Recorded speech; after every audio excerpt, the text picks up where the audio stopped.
Channel کو subscribe کریں اور بیل کے آئیکن پر پریس کر دیجئے تاکہ ہر نئی ویڈیو سب سے پہلے آپ حاصل کر سکیں۔ ایک بار درود پاک پڑھ کے کمنٹس میں اللہ لکھتے ہیں۔ جو مالک شراب کو سرکے میں بدلنے پہ قادر ہے وہ گناہوں کو بدل کے نیکیوں میں تبدیل کرنے پر بھی قادر ہے۔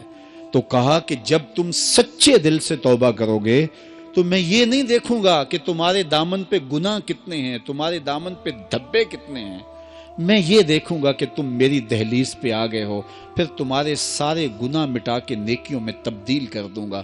زمانے نے دیکھا کہ بشر حافی ہر وقت شراب کے نشے میں دھت رہتے ہیں، سویر سے لے کر شام تک شراب ہی شراب۔ ایک دن شراب کے نشے میں جا رہے تھے، راستے میں گلی میں کاغذ کا ایک ٹکڑا دیکھا، اس کے اوپر اللہ کا مبارک اسم لکھا ہوا تھا۔ قسمت اچھی تھی، جھک کے اٹھایا، چوما، آنکھوں سے لگایا، اس کو دھویا، خوشبو لگائی، اونچی جگہ پہ رکھ دیا۔ ہوں تو شرابی لیکن مالک تیرے نام کی تعظیم کرتا ہوں۔ اللہ اکبر۔ حضرت بشر حافی اپنے شراب خانے میں گئے اور پھر اسی حالت میں نشے میں دھت تھے کہ دروازے پہ دستک ہوئی۔ ساقی نے پوچھا کون؟ تو کہا میں فلاں شخص ہوں۔ باہر نکل کے دیکھا تو وقت کا ولی کھڑا تھا۔ کہا آپ شراب خانے کے دروازے پہ؟ کہا ہاں، بشر حافی کو ملنے آیا ہوں۔ کہا وہ تو نشے میں دھت کہیں پڑا ہوگا، مدہوش پڑا ہوگا۔ کہا اسے میں نے ملنا ہے۔ تو جا کے ساقی جلدی جلدی اسے اٹھاتا ہے۔ کہا باہر فلاں اللہ کا بندہ تیرے لیے کھڑا ہے۔ حیرت زدہ ہو گیا، میں گناہگار، پاپی، مجرم، میلا اتھرو، اور میرے لیے اللہ کا ولی منتظر کھڑا ہے؟ تو جوتے بھی نہیں پہنے، اسی حالت کے اندر ننگے پاؤں، پا برہنہ خانے کے دروازے پر آئے۔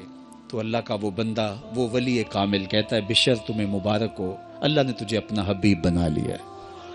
اللہ نے کہا کہ تو نے میرے نام کی عزت کی ہے تو میں تجھے نوازتا ہوں، تیرے سارے گناہ معاف کر دیے گئے۔ اللہ اکبر۔ حضرت بشر کے پاؤں میں اس وقت جوتا نہیں تھا، اور حافی عربی میں ننگے پاؤں والوں کو کہتے ہیں، تو ساری زندگی پھر جوتے نہیں پہنے۔ فرماتے تھے جب رب کا سندیسہ میرے نام آیا تھا اس وقت میرے پاؤں میں جوتے نہیں تھے، تو یوں ہی بازاروں میں پھرتے تھے، لیکن اللہ نے یہ اہتمام کیا تھا جن گلیوں سے گزر کے بشر حافی نے جانا ہوتا ان راستوں میں جانور بھی گوبر نہیں کرتے تھے کہ یہ اللہ کا حبیب گزرنے والا ہے، اللہ کا بندہ گزرنے والا ہے۔ ایک دن ایک شخص کہنے لگا لوگو سن لو، بشر حافی انتقال کر گئے۔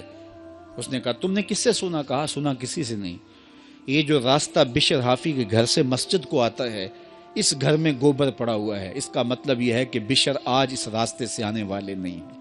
جب دیکھا تو واقعی حضرت بشر انتقال کر گئے تھے۔ اللہ کے نام کی تعظیم کی، اس کی رحمتیں بہانہ تلاش کرتی ہیں۔